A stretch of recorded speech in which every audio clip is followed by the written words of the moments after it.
I remember the exact moment the words broke me. She's so selfish. All she ever does is think about herself. It was my mother's voice, sharp, low, and bitter.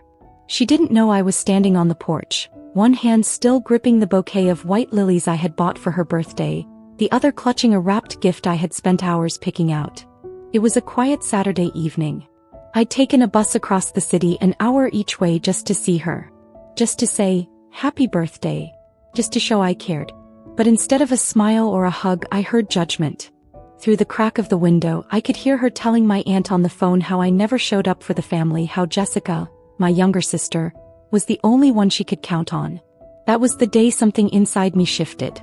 Not suddenly, not violently, but in the quietest, most painful way. Like a page tearing from the middle of a cherished book, clean, unnoticed by most, but irreversible.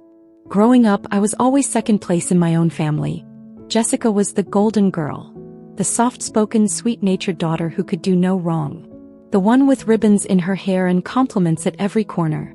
I was the quiet one, the one who kept her grades up without anyone asking, who washed the dishes before being told, who swallowed disappointment like medicine because that's what good girls do.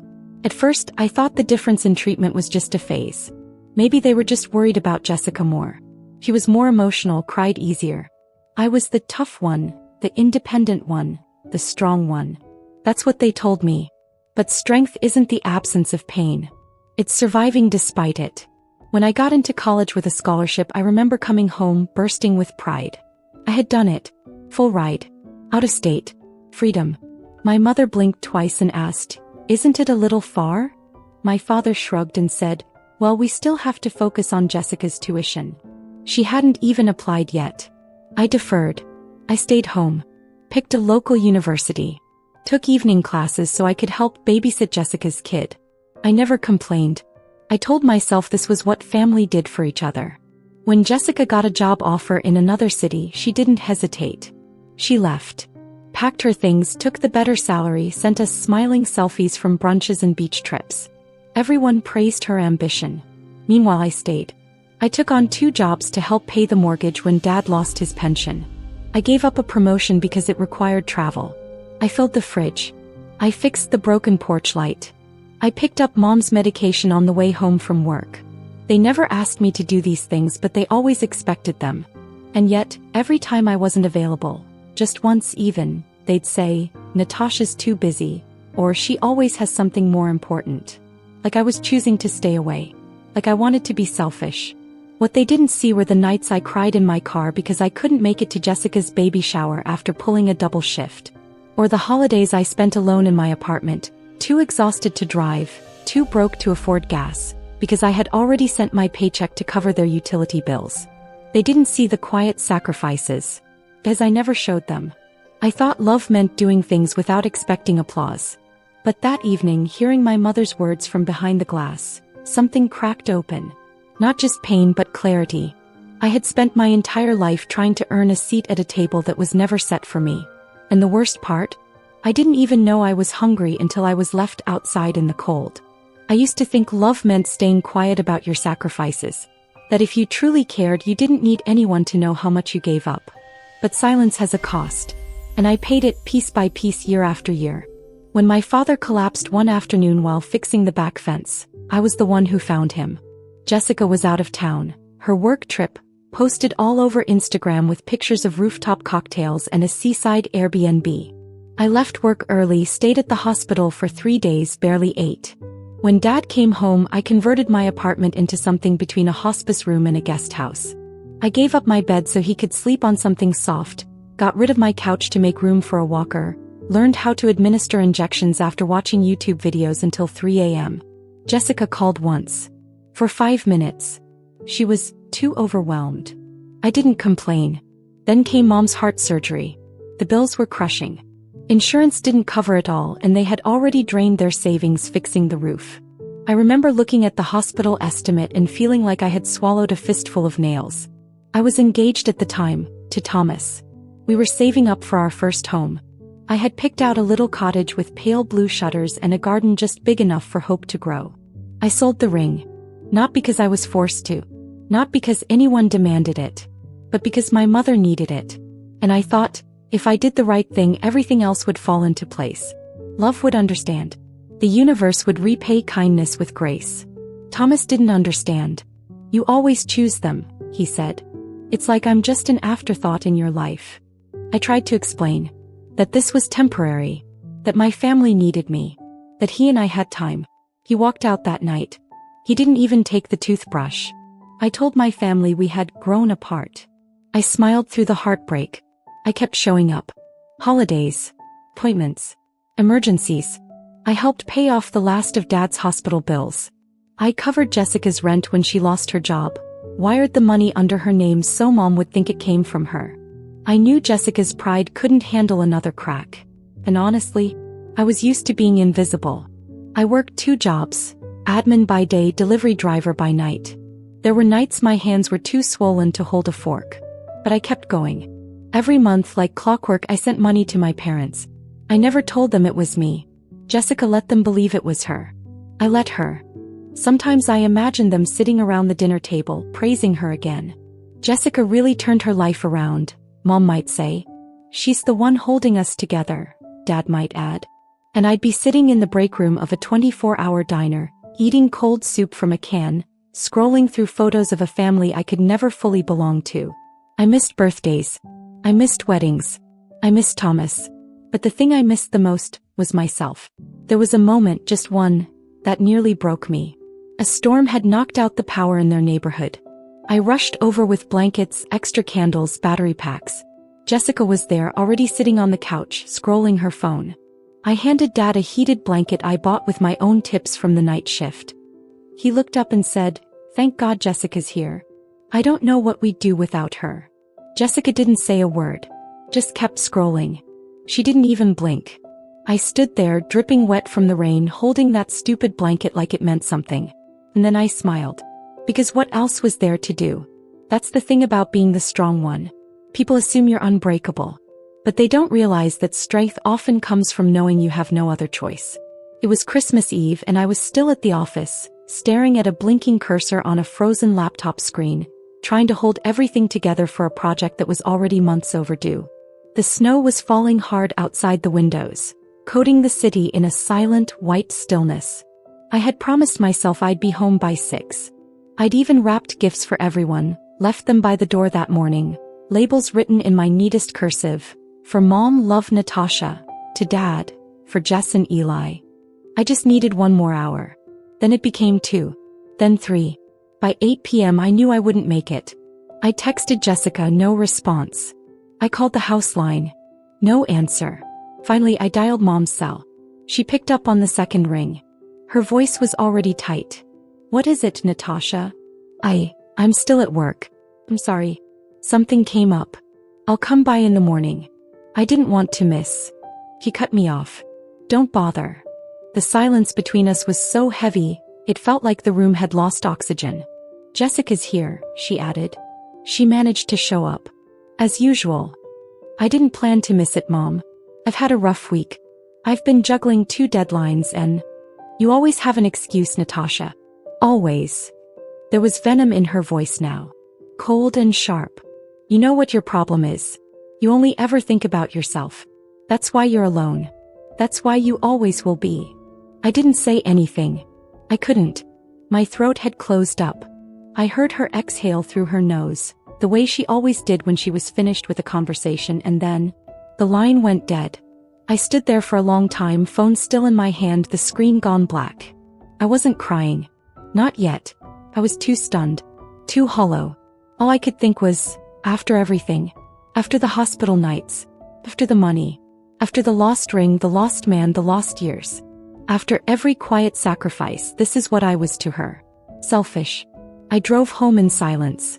The snow was still falling and every radio station was playing carols. Songs about joy, about home, about families gathering under warm lights and smiling. I pulled into my apartment complex, parked, and sat in the dark for another hour. I didn't even have the strength to go upstairs. I felt like I was sitting inside my own disappearance.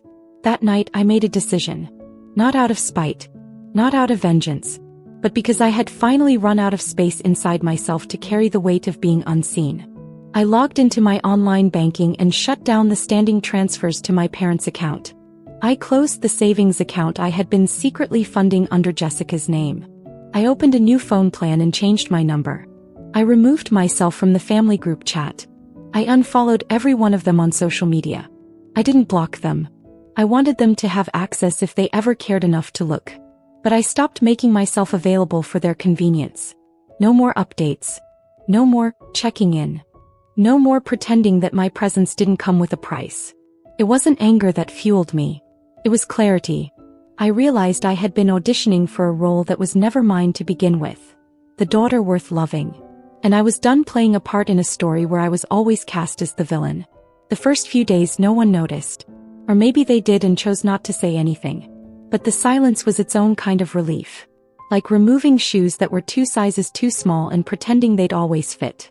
I started breathing differently, eating better, sleeping more. I started reading again, books with dog-eared pages and no purpose beyond pleasure.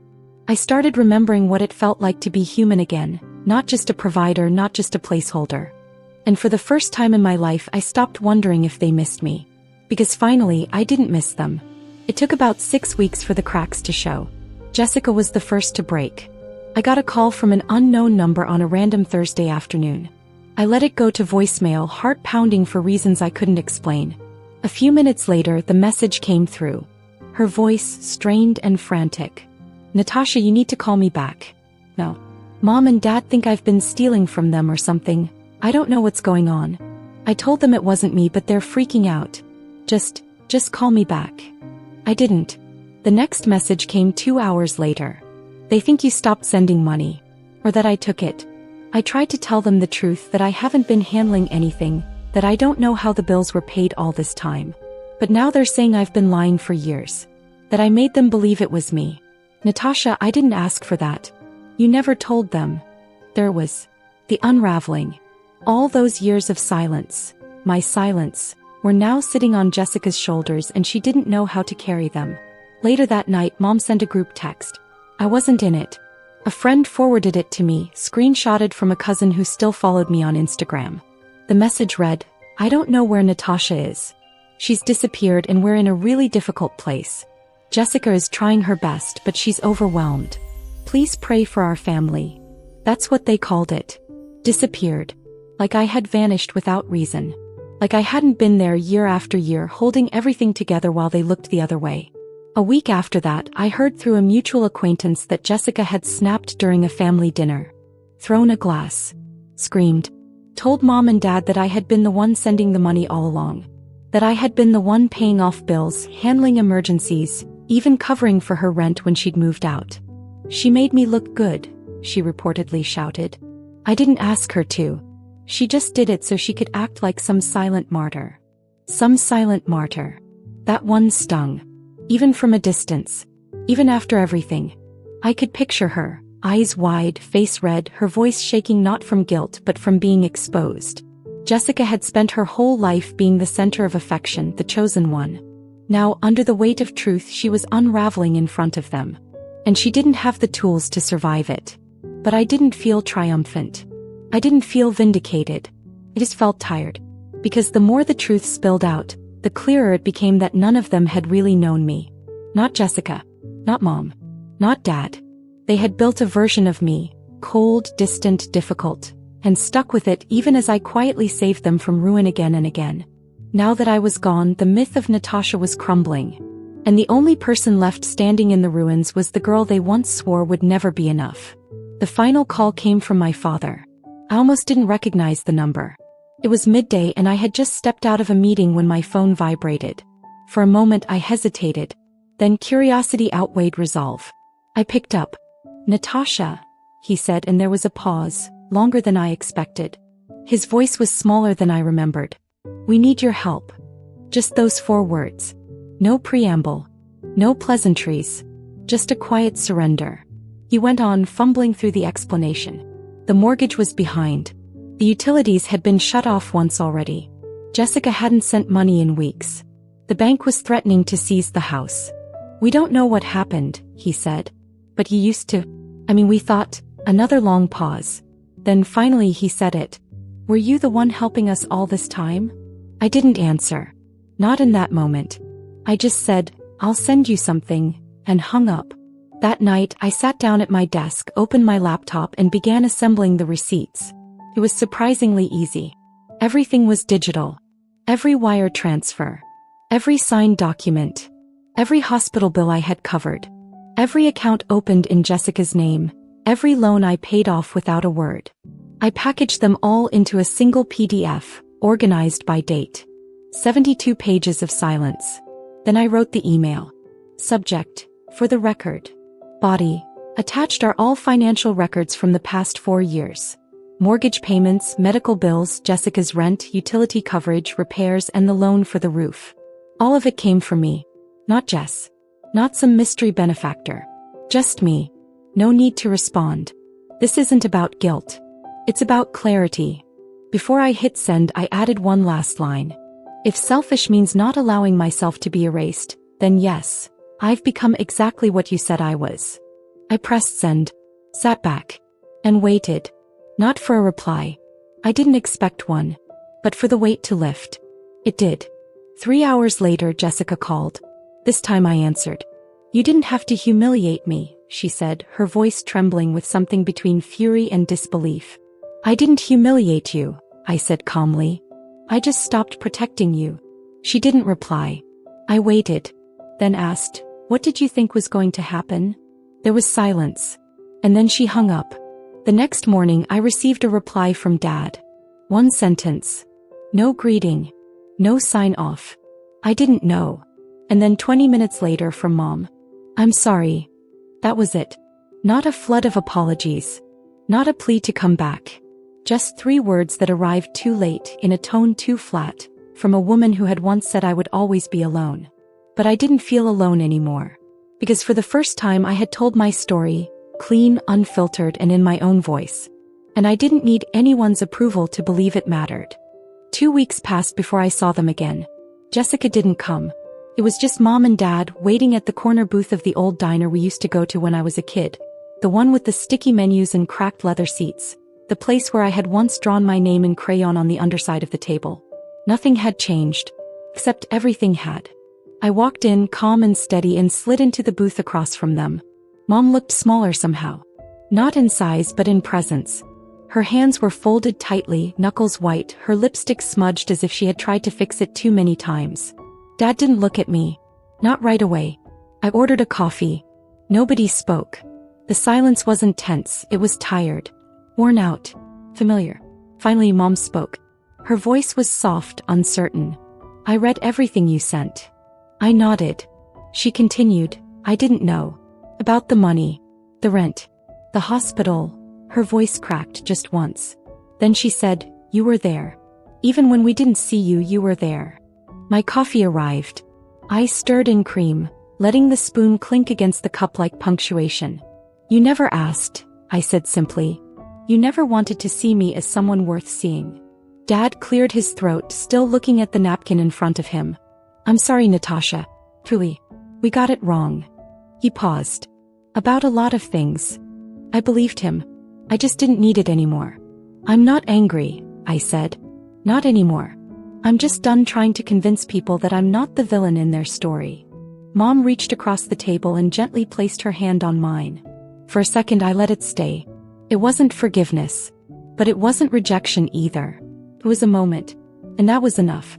When the check came, I didn't let them pay. I stood outside the diner as they walked to their car. Mom turned to wave. I nodded. Then they were gone. I haven't spoken to them since. Not because I hate them. Not because I'm holding a grudge.